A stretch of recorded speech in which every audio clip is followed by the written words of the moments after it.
Hey, Grindtown Rap Gang, bang, bang, bang, VLNS. That's right, the villains is in the house. Fuck the heroes. You listening to me and my man Agent J on Groovements. Groovements, Groovements. Yeah. Killer Mike, welcome to Manchester. Man, thank you guys for having me. Is this the home, just out of total ignorance, is this the home of Manchester United? Yeah. Is this? Yeah. Okay, There's dope. Manchester City and Manchester United. Yeah, dope shit. Manchester United more globally. Yeah. Old Trafford is like not far away, is it? This is the centre, but Manchester's like, you know, got outskirts and stuff, so it's quite a big. Yeah, it's a big name. It's all the way in the States. Like kids rock the jerseys and shit in the States. I guess that's the definition of soccer, I guess. You know, soccer, football. That shit is big now. Like our 5-year-old plays.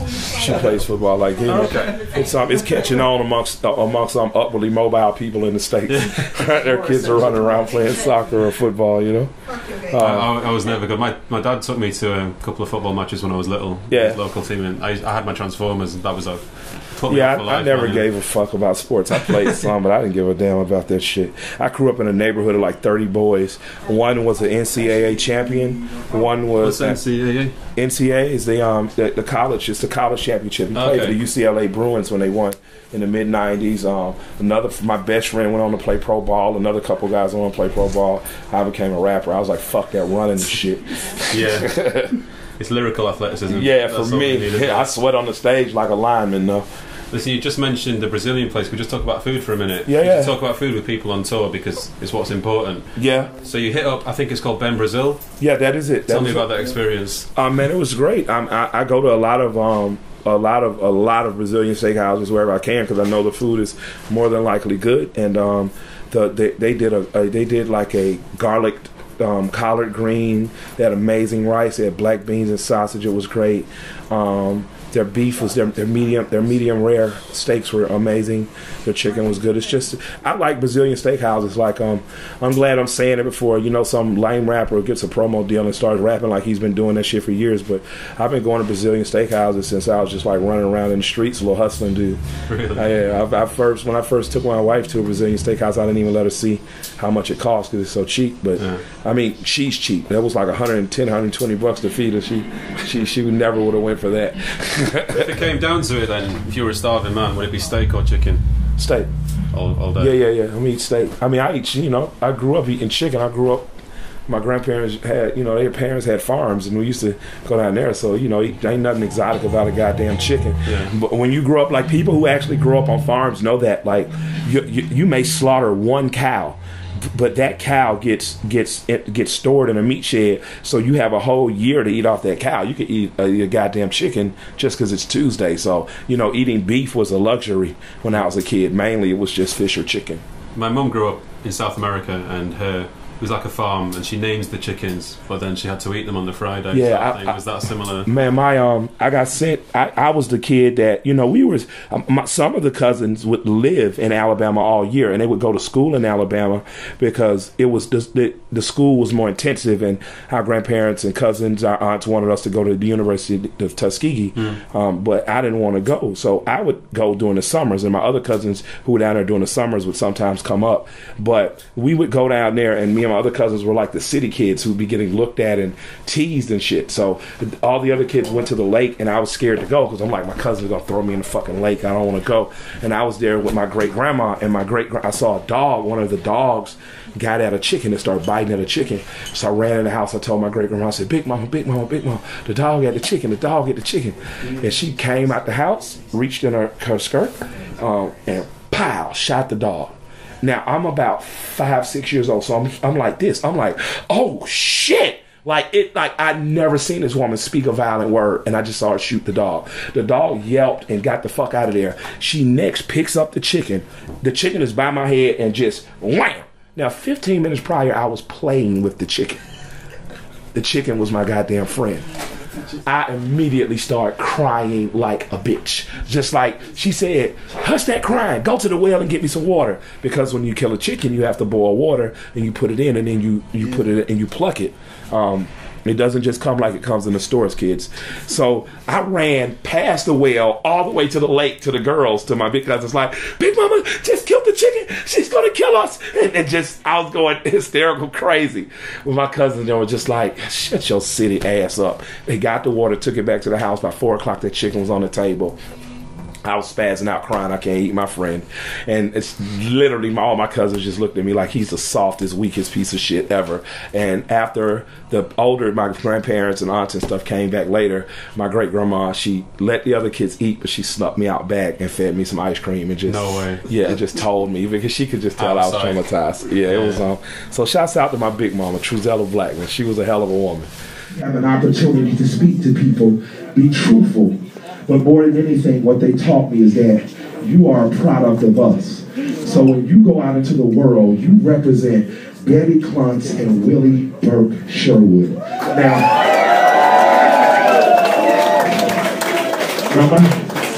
my grandmother died February 29th last year, and I thank God it was a leap year, so I don't have to think about it for another 3 years. But I think about her and my grandfather every day, because they will never have a street named after them. They will never have a building named after them. They will never be remembered had I not done some of the things I've done. So everything I do that makes sense or impresses you is in the name of Willie Burke Sherwood. And I stand here as a product of Betty Cluntz and Willie Burke Sherwood to say, if there is anybody in your life you love that you have not talked to, your sister, your brother, your father, your mother, an old friend you may have fell out with, when you leave here tonight, whether it's a postcard or a phone call or a text message, let them know I give a damn about you. I care about you, because when I meet you, I meet them. My grandfather will never have a building, but as long as my record lives in your hearts and minds, this song and his name will live forever. Let's go. You talked at the end there. Is it weird? You know, our friend Dr. Syntax tweeted you earlier about a track, and you performed that tonight and gave him a shout out. I did about tweeting, and then you talked about sort of your family towards the end. Is that important to you to make that connect with audiences, or is it a little bit strange because it's like a room full of strangers, or do you not feel like they're strangers? I don't feel like they're strangers. You know, I sell 30 to 40,000 records, so I don't have any strangers. Like, people who buy my records are supporters. They know me. Like, I communicate on my Twitter, I communicate on my Facebook, I communicate after the show. I will sit there and talk to them and take pictures. So, you know, I don't have the luxury of living in a castle and not knowing the thoughts and concerns of them. I am as invested in my audience as they are in me. And even with that said, I had never fully opened up to them on a personal level like I did with rap music. And, you know, it's been scary. You know, it's scary to cry on stage, but I can't hold the overwhelming feelings that I have back, because like I said, my grandparents raised me. My grandmother died last year, and you know, those were my parents. So, you know, you know, the song, Sometimes You Feel Like a Motherless Child, has never had the weight that it has for me now. You know, and I hear that record now, it's a totally different feeling. You know, I can't call my mother, you know, I can't call my father. I can't ask them, you know, what am I supposed to be doing in my life? Now it's just, I'm on autopilot, you know. So, you know, for me, I'm very invested in the audience, and I appreciate my audience for allowing me to be me, because I don't want to be in the position of some of the rappers that have to live a lie. And how's that been? Generally, you've had a lot of dates, and you're obviously heading towards the end now. You've got 5 more dates or something like that. Yeah. You've been across Europe. Is there any particular places where it's hard to make that connect, either because of language or other reasons?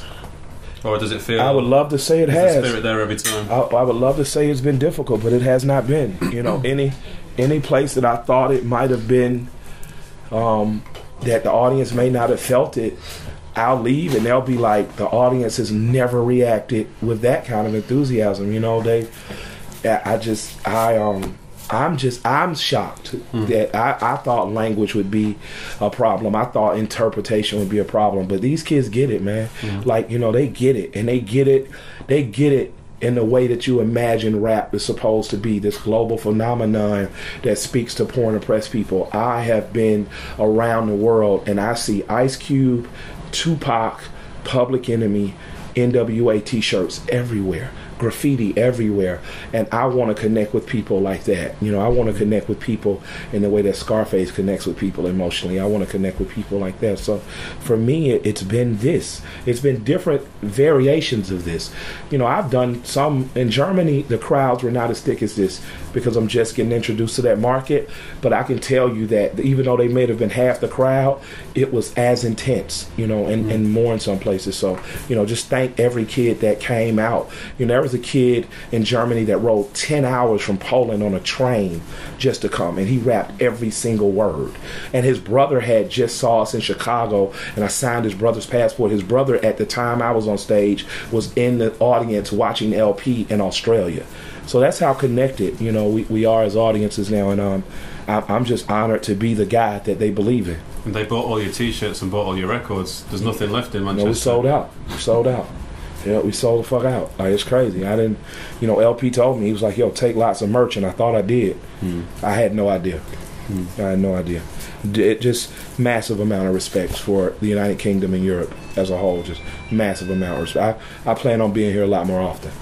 I was going to say, have you visited Manchester before?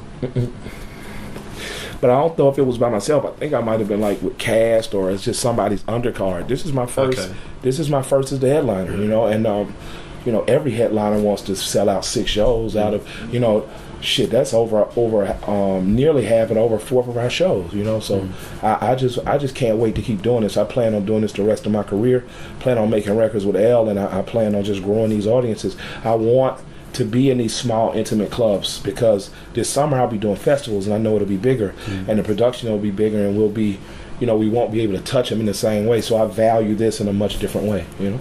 Do you think that rap music came out, I think, was it May time? It was May 7th. Was it May 7th? I feel like it was 14th to 21st. Okay, 14th. I know it was a multiple of 7. So there's a good, like, 6-7 months for people to think about, you know, we just had the year-end list and everything like that, and I know you keep a close eye on feedback and reviews and things like that. I do. Are you, you know, as a percentage or whatever, are you happy with the legacy of the album in that short space of time? Yeah, I'm happy that Time Magazine recognized it as number 10 and Rolling Stone recognized it at number 20 and Spin at number 8. And in that happiness, I'm also very keenly aware that I made the best album and rap album last year. There's not a better rap album last year. I don't care what artist you name. There's not a better rap album. And this record should have been nominated for Album of the Year and Rap Album of the Year, because I don't think, had this genre been blues we're talking about, what I did was comparable to fast forwarding Muddy Waters. You know, had this been rock and roll, I just redid Zeppelin, you know, and progressed it. Had this been R&B, I just gave you Luther Vandross 30 years ahead. You know, if so, you know, dare I say that this record on a rap level should be appreciated for the same reasons Adele is appreciated on a soul level. Like, she came with real soul music at a time that R&B came with bullshit, and I came with real rap music at a time when very few others besides me came with real and authentic rap music. Now, there's a quote I noticed today, which was, "You'd rather rule in hell than be a servant in heaven." Do you think that sort of some lack of recognition has got to do with that? Is it just, you know, is it an industry thing? Is it a distribution thing? Is it an internet thing? Or is it just that people haven't picked up on it yet? It's a little bit of all of that. You know, it's a little bit of industry thing, because, you know, if you look at the guys who get nominated or the praise, they have very powerful record companies behind them. But you can't buy Time Magazine. You can't buy the Rolling Stone. You can't buy that spin. That comes from writers having to be aware that they slept the last 2 albums. That comes from an audience saying, you're not going to sleep on this fucking record. That comes from LP and I getting with our publicists and saying, this is how we want our story told. We don't want our story told to us. Let us tell you our story. So I haven't mastered the whole game yet, but it's coming. You know, you can look forward to me having a Macklemore moment. And obviously, like with Jamie, with LP, he's had the experience from running the record label side of things with Def Jux, and he's come out of that and obviously devoted the time to now his, you know, obviously Cancer for Cure came out as a sort of a double header with rap music. So you can only go forward from this, I guess. Yes. Jamie and I we're supposed to be making music together, like I'm supposed to be married to that woman, like I'm supposed to be his rapper, he's supposed to be my DJ. We're supposed to be creating music together. And I think that once we realize that, we value that on a different level.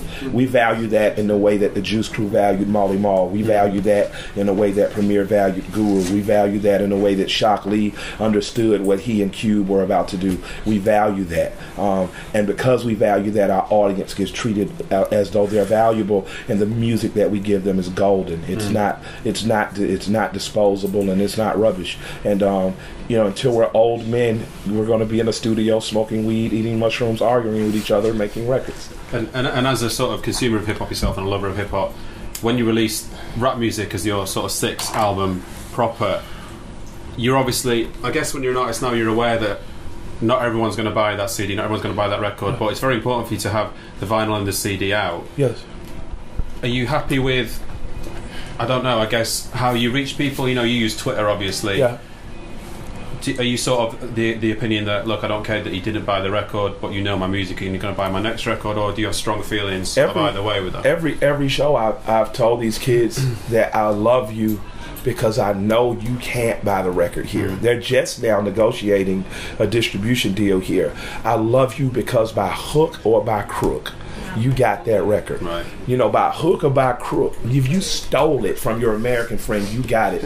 And that's what matters to me. It matters to me that this show is packed, sold out show, and no record has been sold here. That matters to me. Because in America, we have the luxury of buying a record at a gas station, buying a record at a shoe store, to the point we almost take this beautiful music called rap for granted. But the kids that can't, that have to fight, that have to dig, like we had to when I was a child, when they come out, it means more to me. So I'm not angry. They haven't bought the physical copy. Yeah. I'm happy that they're here to see it in the physical. And have you heard about sort of the job losses and stuff? HMV is closing down now. 60 stores nationwide, obviously more to follow. The places to buy that new music now, you know, we started with supermarkets and stores like that about 10 years ago, but now finding that independent music, you have to chase it. You do. Or your friend, it has to be word of mouth. And that's not a bad thing. Like, rap got away from that, and we got used and abused because of that. My son is a skateboarder, and skateboarding was popular when I was a kid in the 80s, and then it became movies and theme parks and bullshit, and skateboarders got used and abused, and then they moved them out of the way and brought BMX in, and they used them, and those kids reverted back and said, fuck you. They started their own companies, started their own skate parks, and I'm glad that rap is having that moment now where kids are having to say to radio, fuck you. Because I remember when radio used to not play rap until Friday night between 6 and 12, and then you hear it on a Sunday in a 4-hour mix, on a Saturday, and you wouldn't hear it anymore. Now radio plays the same 15 records, some of them rap, but it's not the diversity that kids want. So I'm happy that kids have to hunt, because you treasure what you can't have.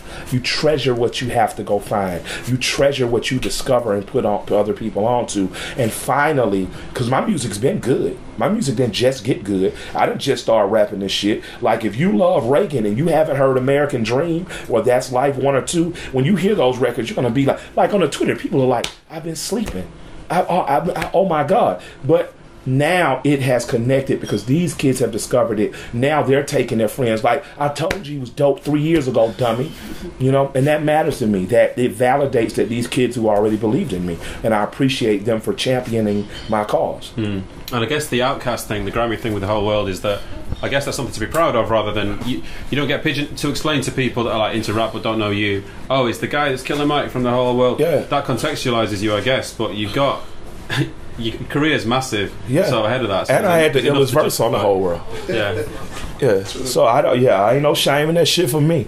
Like, you can like, I've heard people say, I don't know who Killer Mike is, and their friend will be like, the guy who was on the Poppin' Tags record, and people say, that's my favorite verse, and it's like, yeah, dummy. Yeah. You know, so my shit is like, you might not know me, but I bet you know my songs, because I've been on the songs with your favorite rappers, and I have bust their ass. Yeah. You know, and so I am true to who my name says. Yeah. And that's what matters. I own business. My wife owns business. We're opening more business. I don't need rap to be rich. So I'm not a whore. I got in this because I love this shit. I love doing that. So as long as I can do that, I'm going to keep doing this shit, and I don't have to become a whore. So as long as I can be free to be me, I'm going to do this out of that love, but I'm never going to become a whore. And that's why, you know, I have not done some of the earlier commercial stuff that I really didn't believe in, because I whored myself for a song or two, and I didn't like that feeling.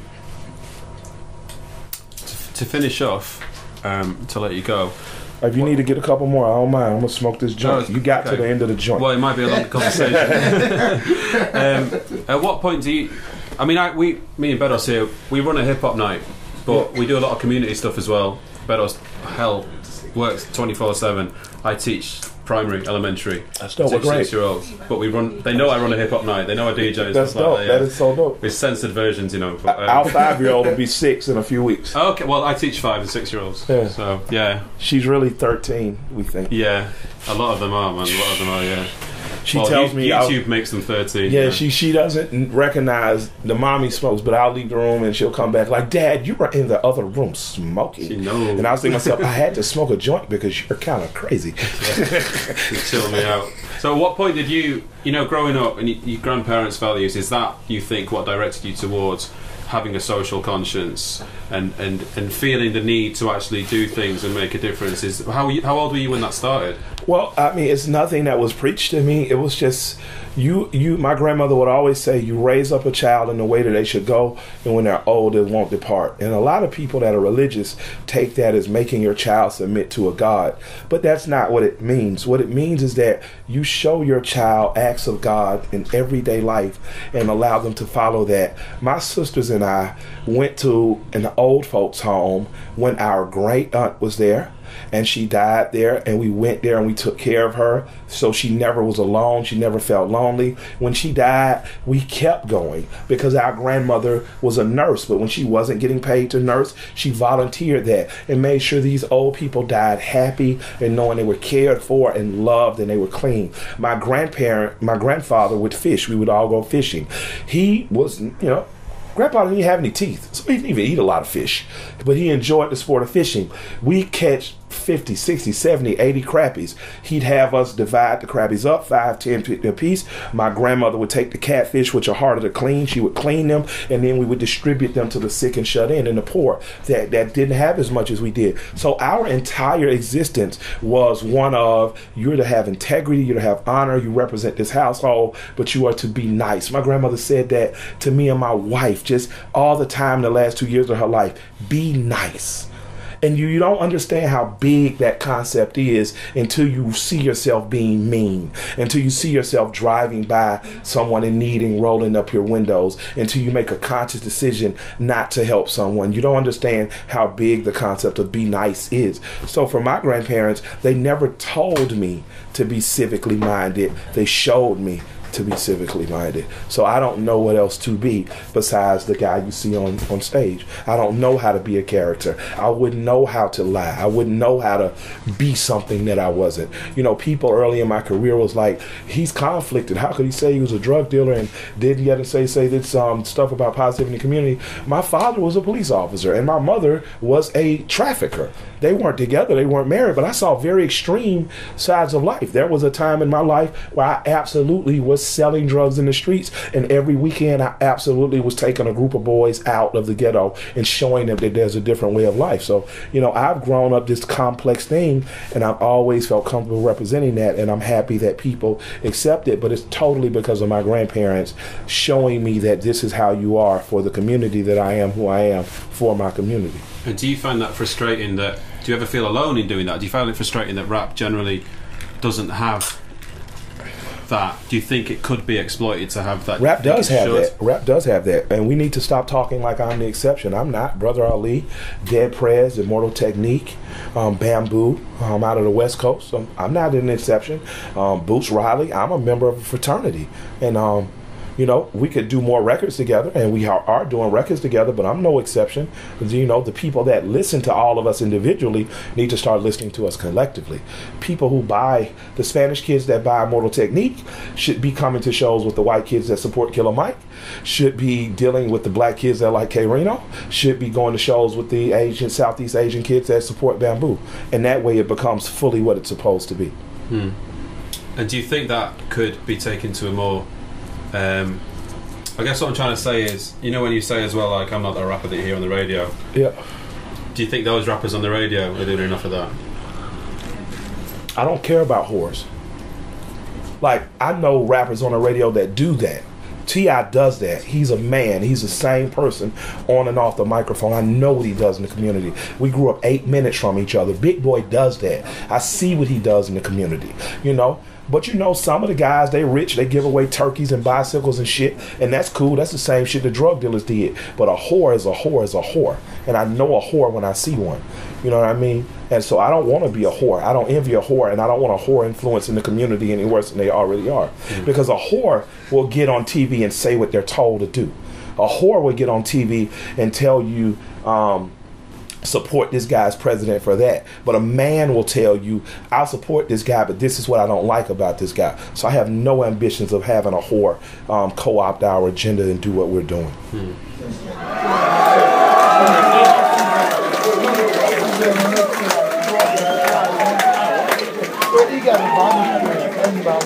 I'm from a place called Atlanta, Georgia. Now you can boo America, but don't you goddamn boo Atlanta, Georgia. Yeah, I don't give a fuck how you feel about America, but I'm here to tell you, Atlanta, Georgia is a magical fucking place. Atlanta, Georgia is famous for good Southern soul food. The old black ladies talk like they're British. And women love to go to strip clubs with their boyfriends and husbands. And I swear to you, my wife has got more free lap dances than Hugh Hefner. She is more known in the strip clubs than the Playboy photographer.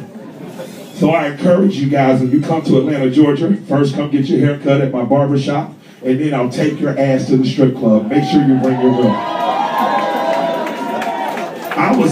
We were leaving the strip club one night, my wife and I, we were really, really fucked up, because that's how you keep a marriage together. You get high, look at naked women. We were really high, and we were listening to UGK. And Pimp C actually told me to marry her. I was in a studio session with him, and we did a record, and when we left, he said, "You'll be a fool if you let her go. You better marry her." So I did. When we left, and we were listening to UGK, and I said, I have to write a song that honors, first of all, rest in peace to Pimp C and long live Bun B. And I said, secondly, I gotta let you and the world know how I feel about us being in the strip club with naked women. It's called Southern Fried, if you heard it, that's that. And our countries all turned scared and took a lot of rights globally from citizens. And it didn't allow the record company to send me here. So 10 years from a record company having to sponsor me here, through a lot of hard work and belief in myself, and getting laughed at by critics, and getting looked down upon. After 10 years of hard fucking work and support by you people, I am here on my own dime.